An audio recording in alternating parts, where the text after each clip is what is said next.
జాతీయ పార్టీలన్నీ తెలుగు రాష్ట్రాలను చుట్టేస్తున్నాయి. అగ్రనేతలంతా సుడిగాలి పర్యటనలతో హోరెత్తిస్తున్నారు.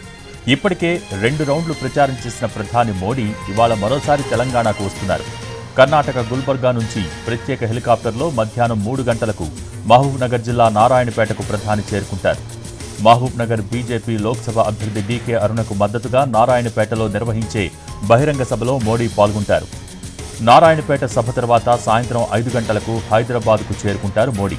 ఎల్బీ స్టేడియంలో జరిగే భారీ బహిరంగ సభలో పాల్గొంటారు.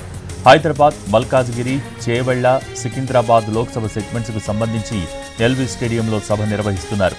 నేటితో తెలంగాణలో ప్రధాని మోడీ ప్రచారం ముగియనుంది.